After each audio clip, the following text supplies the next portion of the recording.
Pessoal, bem-vindos aqui. Essa é a parte 2 da nossa cobertura aqui no Web Summit Rio.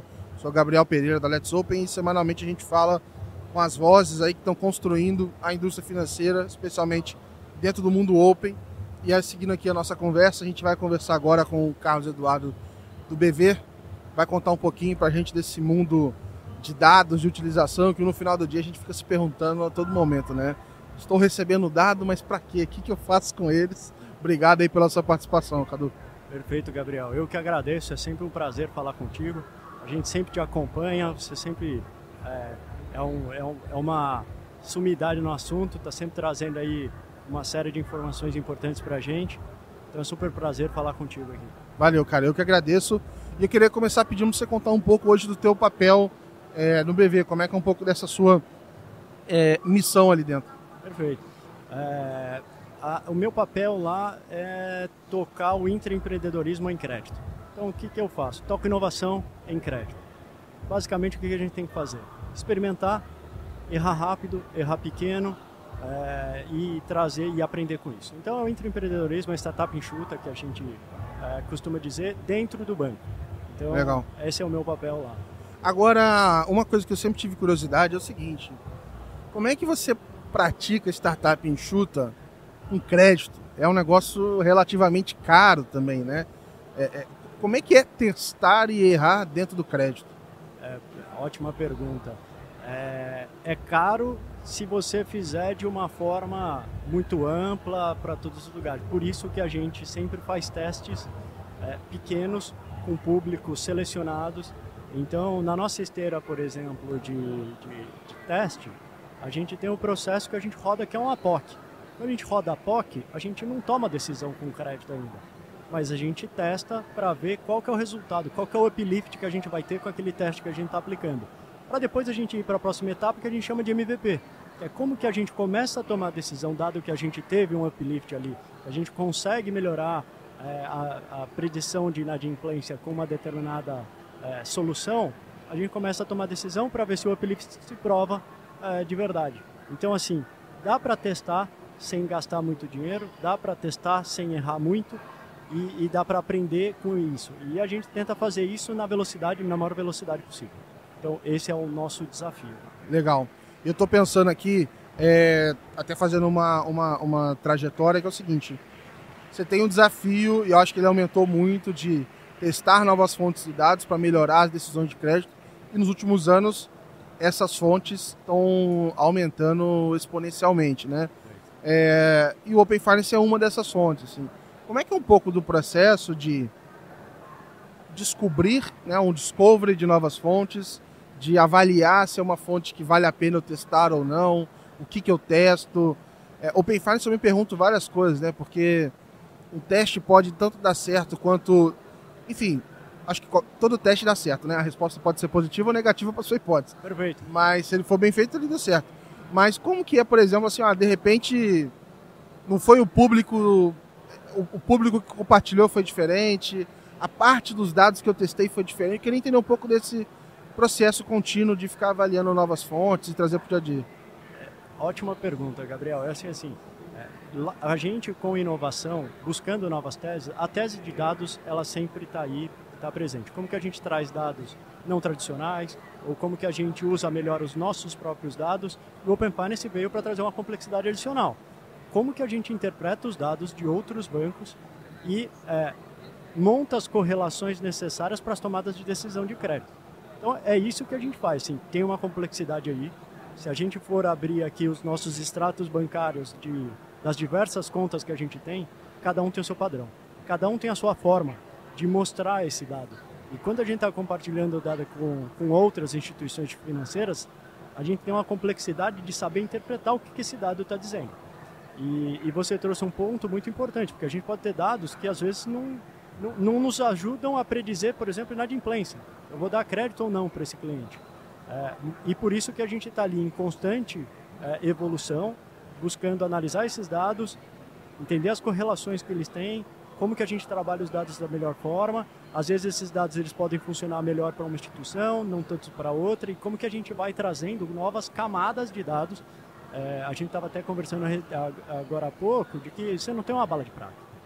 o Open Finance não vai resolver tudo, mas ele vai trazer uma nova camada para a gente usar esses dados, interpretar eles e tomar decisão em benefício do cliente. Então, buscar a centralidade no cliente, trazendo proposta de valor para ele. Legal. E como você, por exemplo, eu tive num desafio que era o seguinte, eu recebia, tem tempo isso já, mas os dados do Open Finance, na época era não regulado ainda, estava recebendo via JSON, etc. E era muita informação. E essa informação, eu poderia quebrá-la tanto em subsets de dados ali, do que estava chegando, como também do perfil. Então, às vezes, o cliente que mandou a conta principal ou a conta secundária. Como é que você, entre aspas, ou se isso é possível ou não, classifica, fala assim, olha, essa variável tal do Open Finance a gente usa dentro desse processo aqui. Essa outra talvez não, ou é o conjunto. Eu fico me perguntando assim, por onde você começa a puxar essas informações e de fato aplicar no dia a dia? Essa é uma pergunta bem específica, é uma pergunta de quem já mexeu com os dados, né? Então você já vê a complexidade que é. O que a gente foi fazendo, né? A gente vai testando, porque assim, o Open Finance, ele traz dados cadastrais. O que a gente faz com esses dados cadastrais? Será que isso é benéfico? Isso nos ajuda no processo? E ele traz o dado de transação. Traz o dado de transação de conta corrente, de cartão de crédito. Então ali tem uma série de informações. Como que a gente pode melhorar os nossos processos? Então eu vou dar um exemplo para você agora, recentemente, que a gente robusteceu a nossa camada de renda. Então a gente tem um processo de renda que não é simples. Não é você falar assim, poxa, o cliente ele é CLT, então ele tem um salário e esse é o salário dele. Não é assim. O mundo está cada vez mais complexo, cada vez a gente tem mais autônomos, que a gente chama de gig economy, e tem PJs. Como que a gente olha para esses processos? Tem cliente que recebe INSS, então tem cliente que recebe auxílio do governo. Como que a gente olha para isso, olha para esse dado e robustece as nossas camadas? Então, recentemente a gente fez um processo que a gente evoluiu, por exemplo, o nosso processo de renda. Então, ele não necessariamente está na tomada de decisão, mas ele é uma camada adicional que a gente pode usar no nosso processo de tomada de decisão. Legal, legal. E é bom que ele vai entrando de forma orgânica no processo de decisão que ele sempre aconteceu, né? Total. Só para você ter ideia, eu vou trazer números aqui. Os clientes que compartilham dados e a gente usou e robusteceu esse nosso processo de renda, eles tiveram 30% mais de limite pré-aprovado. Então, quer dizer, a gente usou uma informação que a gente já estava capturando, que tem uma complexidade que você trouxe, que é enorme. Imagine, cliente que recebe CLT num banco, como que você difere isso do outro? Como que um cliente recebe, por exemplo, um provento de um CNPJ de um banco no outro. Então, você traz uma complexidade ali, mas depois que você consegue tratar esses dados, você tem os benefícios. Então, por exemplo, 30%, os clientes que compartilharam tiveram 30% de aumento e a gente dobrou a quantidade de clientes que a gente beneficiou com pré-aprovados de crédito. Então, assim, é um ganho enorme, muito expressivo. Eu estou aproveitando aqui para tirar todas as minhas dúvidas, que quando eu vejo os números eu fico perguntando. E uma outra que fica na minha cabeça é, como é que a gente faz para avaliar o impacto do Open Finance nas decisões? Porque, igual você falou, não existe bala de prata e nenhuma decisão é feita com base em uma única variável, né? Uhum. Como é que você calcula, por exemplo, esse lift que teve? Teve esse aumento, teve outro. Ou às vezes tem uma parte do impacto que não está nem sendo calculado exatamente o impacto, mas ele entrou ali no dia a dia. Como é que faz para mensurar o impacto de uma fonte nova de informação, no caso aqui a gente está falando do Open Finance? Não, é complexo, né? É complexo, porque se você traz somente essa informação, ela pode ficar ali no meio e você não conseguir identificar de fato qual é o benefício que isso tem trazido. Então, o que a gente faz muito a gente separa públicos específicos que a gente vai beneficiar com essa ação. Então, ele passaria pelo processo normal e a gente observa isso e fala, o que é essa informação adicional que a gente está usando, o que a gente vai fazer? A gente vai aprovar mais? A gente vai dar mais limite? Vou pegar o exemplo do limite que eu acabei de dar. Então, a gente pega e observa, a gente cria grupo de teste AB. Então, grupo controle, a gente olha e compara.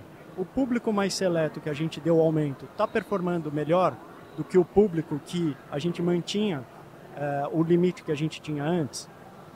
Então a gente consegue fazer isso também, além de olhar a quantidade de clientes que a gente vai impactar com essa ação. Então a gente sempre tenta isolar o público, fazer teste e controle. E aí a gente consegue comparar os dois universos. Aqui tem que tomar muito cuidado, porque você pode ter viés de amostra, viés de seleção, tem que ter na mesma jornada, tem que ser o mesmo produto, tem que ser públicos parecidos. Então tem que tomar um cuidado aqui sempre muito grande, mas tem possibilidades da gente separar esse público e comparar, que é exatamente a etapa que eu comentei contigo agora há pouco, que é do MVP. Assim, você viu o uplift que tem no backtest, só que o backtest não necessariamente está representando a realidade. Então, quando você aplica isso na realidade, separando teste e controle, você consegue comparar e medir se o uplift está acontecendo. Muito bom. Tem um outro olhar assim, eu fico pensando quando a gente vai utilizar essas informações, e aí estou falando muito aqui do Open Finance, a gente tem que fazer uma série de mudanças internas também para conseguir responder em tempo real. E no caso de vocês, já conversando aqui anteriormente também, já me sinalizaram que eu tive que mudar internamente para responder na jornada de crédito em tempo real ou no simulador na parte offline. Como é que também é esse processo entre receber o dado, testar, garantir que a infraestrutura é escalável, porque assim, uma coisa é você testar com X clientes ali, né, fazer uma POC. Outra coisa é isso estar em produção na área não logada para qualquer um que entrar lá. Você tem que honrar com aquilo que foi simulado, né? Total. Sempre tem uma complexidade. Né? A próxima etapa, eu falei da POC, que é o backtest, o MVP, que a gente testar em produção. Quando a gente vai no MVP, a gente sempre tem um ambiente controlado, com público controlado e normalmente com um processo mais apartado ali para a gente conseguir medir. A próxima etapa é o rollout, né? Como que a gente conecta isso dentro dos processos do banco. Aí tem sua complexidade. Então, se a gente acha uma variável, que essa variável ela nos ajuda a predizer e precisa entrar no nosso processo de crédito, a gente tem que colocar ela na esteira. Para a gente colocar ela na esteira, ela tem que ser em tempo muito próximo da realidade para o cliente não ficar esperando. E o cliente já entender que ele dando essa informação, ele já tem o benefício na hora. Então agora a gente tem na etapa de simulação. Então o cliente está fazendo uma simulação de um veículo, ele tem a possibilidade de compartilhar os dados de Open Finance para a gente. Quando ele compartilha esses dados, a gente já faz a devolutiva para ele se ele já teve um benefício. Isso é jornada. A gente precisa trazer o valor para a jornada do cliente. Em resumo, é isso. Isso é muito legal. À medida que você tem tantos clientes assim utilizando, você tem não só o dado do Open Finance, mas o dado do comportamento do cliente com aquilo ali. Vocês já usam isso? Eu fico pensando assim, tem um cliente que, sei lá, pelo SCR, eu sei que ele tem uma conta principal, que ele tem X mil de empréstimo, mas ele compartilhou uma conta que não tem nada. Então, sei lá, às vezes ele tem algo que ele não quer compartilhar totalmente. Ou tem um cara que já compartilhou tudo de uma vez, rapidão, e falou, olha, esses são os meus dados. Será que esse tipo de comportamento e outros também ajudam? Essas variáveis internas ali, comportamentais, também fazem parte do processo? Não, total. Aqui você pode ter os vieses da jornada também, né? Que você está colocando para o cliente. Eu queria já falar para você também sobre a principalidade que você comentou. Eu já falo um pouquinho sobre isso. Mas, em resumo, o que a gente tem que fazer é trazer a jornada. Você quer ver um dado? Quando a gente colocava o consentimento para os clientes, de forma espontânea, mandava e-mail para todos os clientes colocarem, eles tinham uma inadimplência 30% menor do que os clientes que não compartilhavam os dados. E aí a gente começou a olhar para isso e falar, poxa, mas será que é um cliente tão melhor? E de fato porque ele espontaneamente está compartilhando um dado dele. A partir do momento que a gente começou a colocar isso na jornada, a gente ficou com uma inadimplência muito próxima do público, o que é bom, porque daí a gente não está tendo uma separação de clientes, só os clientes melhores. A gente está olhando para todos os clientes, trazendo mais dado para tomar decisão com isso. Então, quando você coloca dentro da jornada, você já começa a ter uma inadimplência muito parelha. Então, você consegue ter mais tomada de decisão. E esse ponto que você trouxe, ele é muito importante de principalidade. Hoje o brasileiro tem 4,5 contas. Inclusive, eu acabei de receber a mensagem que vão cancelar uma conta minha, porque eu fico mapeando as jornadas e aí eu tive que abrir muitos lugares. Eu devo ter uns 18. Tá inativo. Você não está transacionando. Exato. Gera um custo para o banco, né? Mas também não dá para eu ficar lá mandando R$1 para 18, enfim. Claro, não dá. Então, é justamente isso. Então, o que garante que... Então, assim, a gente testa também scores de prateleira. Então, a gente tem todos os birôs, a gente trabalha com todos os birôs, com o SCR do Banco Central. Mas o que garante que esse cliente está trazendo o dado dessa conta corrente? Essa conta corrente é a conta corrente principal. Representa a totalidade ali da vida. E aí, esse é um outro desafio. Então, como que a gente olha para isso e como que a gente fomenta o cliente a trazer a conta principal?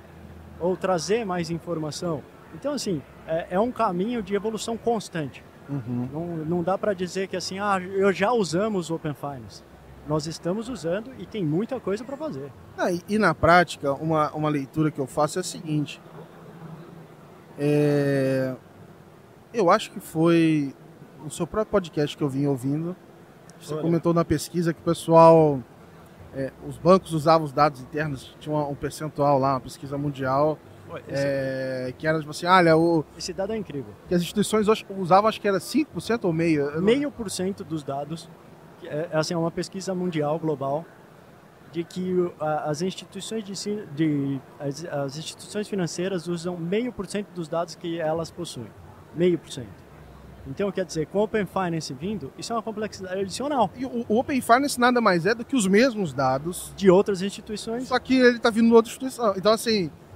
Em teoria, assim, muita teoria, né? Na prática é bem diferente, mas são dados que você já... que tá nesse 0,5% aí. É isso. Então, você receber e falar que, assim, sabe usar ele, ou você já estava arrebentando antes com tudo, né? Tudo no máximo. Não. Mas é um processo de melhoria contínua, né? Não, se a gente for para pensar antigamente, quando a gente tinha uma conta, 2 contas no máximo, era difícil os bancos olharem, entenderem a sua trajetória, como você estava vindo com o extrato e etc. O movimento do Open Finance está impulsionando isso. Todo mundo precisa correr agora. Todo mundo precisa avaliar os próprios dados, mas os dados que a gente está recebendo de outras instituições, que todas as instituições estão recebendo. É uma corrida, assim.